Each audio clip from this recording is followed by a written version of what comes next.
আসসালামু আলাইকুম। সুপ্রিয় দর্শক, আপনারা সবাই দেখতে পাচ্ছেন আমার ছোট্ট পরিসরে শুরু করা ছোট্ট একটি খামার। তো আসলে আজকে আসছি আপনাদেরকে আমার খামার সাথে পরিচয় করে দেওয়ার জন্য। আপনারা দেখতে পাচ্ছেন এখানে দুটি গাভী শুয়ে আছে। কালো যে গাভীটি, এটার বাচ্চাটা পাশে দাঁড়ায় আছে এবং সামনে যে বকনা দেখতে পাচ্ছেন এটি আমার শাহিওয়াল বকনা। এই লাল গরুটি এখন প্রেগনেন্ট, আর 15 দিনের মধ্যে বাচ্চা প্রসব করবে। এবং কালো গরুটার ওইটি বাচ্চা দিয়েছে এবং এটি বকনা লাল গরুটি। তো এই হচ্ছে আমার খামার। এই ঘরটি দেখতে পাচ্ছেন, এই শেডটি আমি নির্মাণ করেছি অল্প খরচে এবং খুবই ছোট্ট পরিসরে সুন্দর করে বৈজ্ঞানিক উপায়ে। এটি আমার করতে খরচ হয়েছে প্রায় 50,000 টাকা।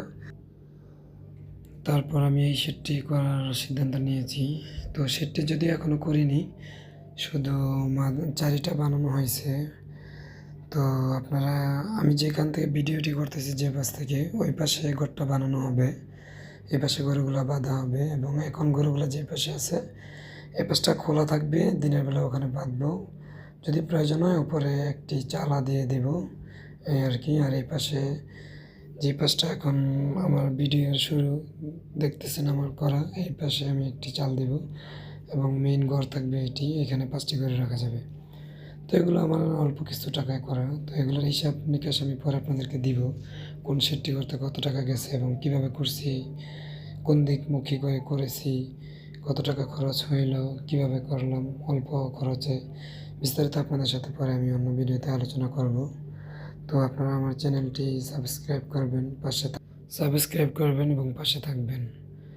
তো এটাই ছিল আমার আজকের মতো বলা। যদিও আমার গলাটি ভালো নেই, গলাটা বসে গেছে ঠান্ডায়, যার জন্য আমি কথাগুলো বলতে পারতেছি না ঠিক মতো। জানি না আমার কথাগুলো আপনারা বুঝতেছেন কিনা।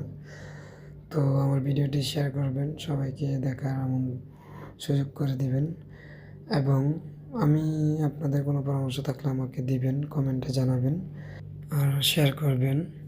তো অবশ্যই ভালো থাকবেন সবাই, আমার জন্য দোয়া করবেন। সবার জন্য আমি সুস্বাস্থ্য কামনা করে আজকের আমার ভিডিওটি শেষ করলাম এবং পরের অন্য ভিডিওতে আমরা আলোচনা করব সব বিষয়ে। তো সবাই ভালো থাকবেন। আসসালামু আলাইকুম ওয়া রাহমাতুল্লাহ।